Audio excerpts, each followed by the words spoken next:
प्यारे बच्चों, आज हम बात करने वाले हैं कक्षा 10 के पृष्ठीय क्षेत्रफल और आयतन की प्रश्नावली 13.1। आज के इस वीडियो में हम इसके प्रश्नों को हल करेंगे और देखेंगे किस प्रकार ठोसों के संयोजन का पृष्ठीय क्षेत्रफल एवं आयतन ज्ञात किया जाता है। जहाँ पृष्ठीय क्षेत्रफल कहा होगा वहाँ हम पृष्ठीय क्षेत्रफल के सूत्रों का प्रयोग करेंगे। तो चलिए शुरू करते हैं प्रश्न संख्या 1 से। प्रश्न संख्या 1 में कह रहा है ये दो घनों जिनमें से प्रत्येक का आयतन 64 सेंटीमीटर क्यूब है के संलग्न फलकों को मिलाकर एक ठोस बनाया जाता है।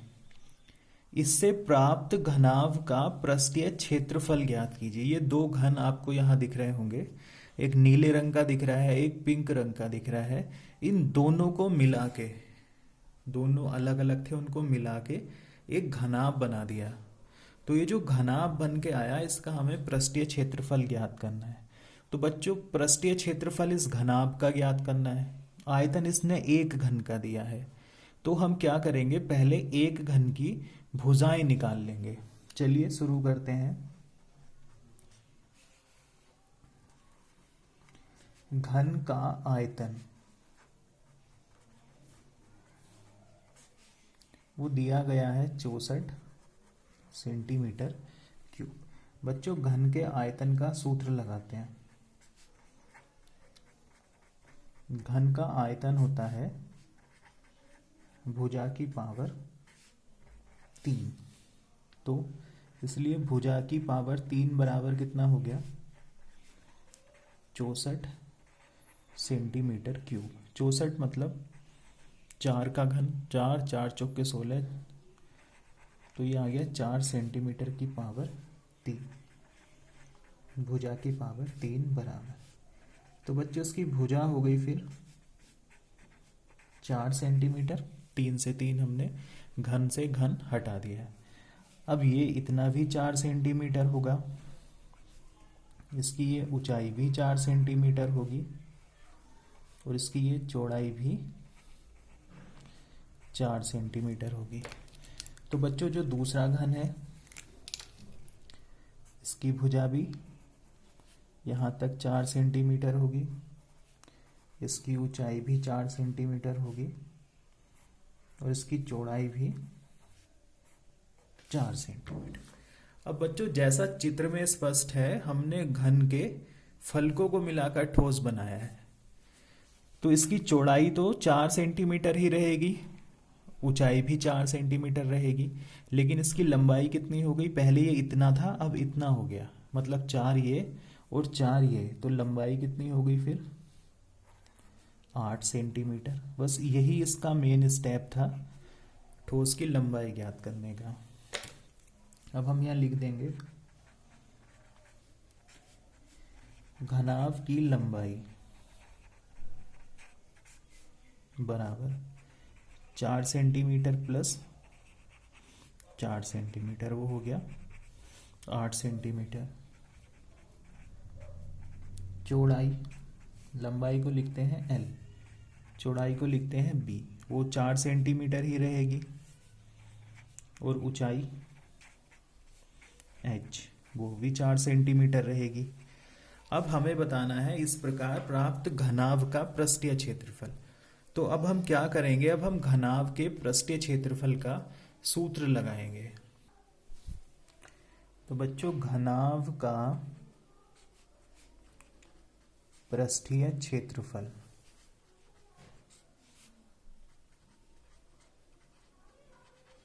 बराबर होता है 2 into LB plus BH plus HL। ये मैंने आपको सूत्र भी याद कराया था, लंबाई गुणा चौड़ाई प्लस चौड़ाई गुणा ऊंचाई प्लस ऊंचाई गुणा लंबाई। लंबाई गुणा चौड़ाई मतलब LB, फिर प्लस चौड़ाई गुणा ऊंचाई मतलब BH, फिर HL। अब इसमें मान लगाते हैं 2। लंबाई है उसकी 8 सेंटीमीटर गुणा चौड़ाई है उसकी 4 सेंटीमीटर फिर प्लस चौड़ाई 4 सेंटीमीटर और ऊंचाई भी 4 सेंटीमीटर, प्लस ऊंचाई 4 सेंटीमीटर और लंबाई 8 सेंटीमीटर। तो ये हो गया बच्चों 2 ब्रैकेट, 8 चौक 32, 4 चौक 16, 8 चौक 32 सेंटीमीटर स्क्वायर। अब 2 गुणा, सबको जोड़ लेते हैं, 6 और 2 8 और 2 10, 3 और 3 6, 1 7 और 1 8। तो ये आ गया 8 दूनी 16, 160 सेंटीमीटर स्क्वायर आंसर। यहाँ लिख देंगे 2 घनों को मिलाकर बने घनाभ का कुल पृष्ठीय क्षेत्रफल बराबर 160 सेंटीमीटर स्क्वायर आंसर। अब चलिए बच्चों आगे करते हैं प्रश्न संख्या 2। बच्चों प्रश्न संख्या 2 में कह रहा है कोई बर्तन एक खोखले अर्धगोले के आकार का है जिसके ऊपर एक खोखला बेलन अध्यारोपित है। अर्धगोले का व्यास 14 सेंटीमीटर है और इस बर्तन की ऊंचाई 13 सेंटीमीटर है। बर्तन का आंतरिक पृष्ठीय क्षेत्रफल ज्ञात कीजिए। तो बच्चों ये है, पहले नीचे लगा है इसके एक अर्धगोला,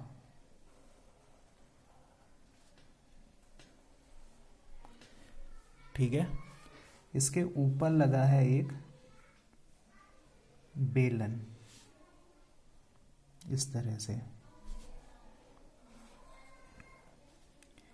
इस तरह का ये बर्तन है जो नीचे से अर्धगोले के आकार का है और उसके ऊपर बेलन लगा है। इस पूरे की जो कुल ऊंचाई है बर्तन की वह है 13 सेंटीमीटर यहां तक, और जो इसका व्यास है वह है बच्चों 14 सेंटीमीटर। इसका व्यास 14 है तो इसकी त्रिज्या कितनी हो जाएगी?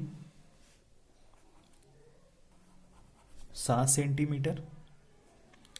इधर को भी 7, इधर को भी 7 और नीचे को भी 7। तो ये जो इस पे बेलन अध्यारोपित किया गया है उसकी त्रिज्या भी कितनी हो जाएगी फिर? 7 सेंटीमीटर। बच्चों बर्तन की कुल ऊंचाई 13 सेंटीमीटर थी। ये इतना जो है यहां से यहां तक 7 सेंटीमीटर हो गया, तो ये ऊपर को कितना बचा? 6 सेंटीमीटर। अब ये बर्तन के बारे में हमें सारी जानकारी मिल चुकी है। जैसा कि ये प्रश्न में कह रहा था कि ये खोखले अर्धगोले के आकार का है, ये हमने नीचे खोखला अर्धगोला लगाया, इसका व्यास 14 सेंटीमीटर है, इसके ऊपर एक बेलन अध्यारोपित है तो हमने थोड़ा सा छोटा सा बेलन बनाया उसके ऊपर। इसने कहा बर्तन की ऊंचाई 13 सेंटीमीटर है तो हमने पूरी ऊंचाई 13 दिखाई। फिर कहा बर्तन का व्यास जो है वो 14 सेंटीमीटर है तो ये 14 हो गया, फिर व्यास 14 तो त्रिज्या आधी 7 हो गई। तो अर्धगोला है तो चाहे उसकी त्रिज्या इधर को नापो चाहे इधर को नापो, तो उसके अर्धगोलाकार भाग की जो गहराई होगी वो 7 सेंटीमीटर होगी। तो जो बेलनाकार है फिर ऊपर वो कितना होगा?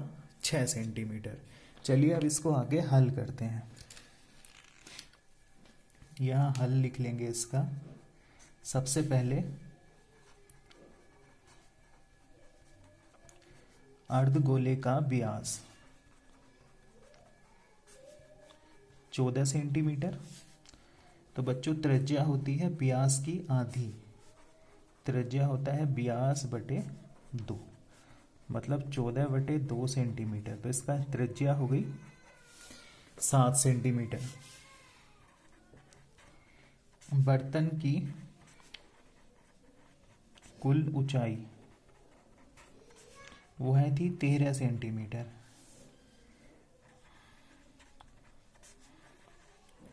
बर्तन के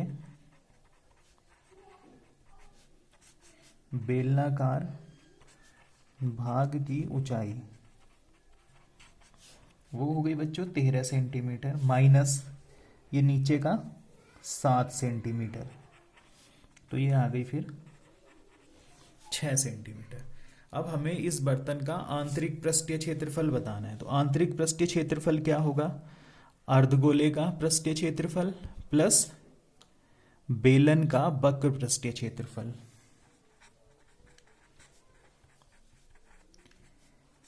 अर्धगोले का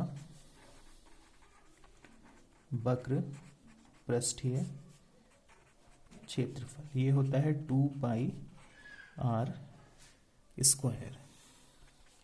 तो 2 गुणा पाई का मान होता है बच्चों 22/7, आर स्क्वायर मतलब 7 का वर्ग। तो 2 गुणा 22/7 गुणा 7 गुणा 7, 7 से 7 कट, 7 दूनी 14 गुणा 22, 22 चौक 88 का 8, हासिल लगे 8, 22 एकम 22 और 8 30, 308 सेंटीमीटर स्क्वायर। अब बच्चों इसका बचा है बेलनाकार भाग, ये जो ऊपर बेलनाकार है। अब हम इस बेलनाकार भाग का पृष्ठीय क्षेत्रफल निकाल लेंगे।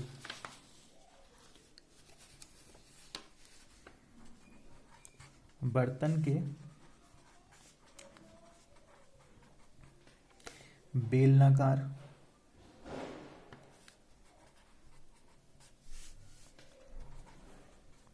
भाग का वक्र पृष्ठीय क्षेत्रफल वो होता है बच्चों 2 पाई आर एच। तो 2 गुणा पाई का मान 22/7, आर का मान 7 और ऊंचाई हो गई 6, 7 से 7 कट गया, 6 दूनी 2 गुणा 22 गुणा 6, 6 दूनी 12, तो 12 गुणा 22, 22 दूनी 44, 22 एकम 22, 22 और 4 26, 264 सेंटीमीटर स्क्वायर। तो बच्चों बर्तन का कुल आंतरिक पृष्ठीय क्षेत्रफल, ये जो बर्तन है बच्चों इसका कुल आंतरिक पृष्ठीय क्षेत्रफल होगा अर्धगोले का आंतरिक पृष्ठीय क्षेत्रफल प्लस बेलन का वक्र पृष्ठीय क्षेत्रफल। तो बराबर होगा अर्धगोले का वक्र पृष्ठीय क्षेत्रफल प्लस बेलन का वक्र पृष्ठीय क्षेत्रफल। बच्चों अर्धगोले का आया था 308, तो यहां लिख लेंगे 308 centimetre square plus 264 centimetre square. जोड़ लेंगे 8 और 4 12, 6 और 1 7, 3 और 5 572 सेंटीमीटर स्क्वायर। तो ये होगा उस बर्तन का वक्र पृष्ठीय या आंतरिक पृष्ठीय क्षेत्रफल। आज के वीडियो में बच्चों इतना ही है।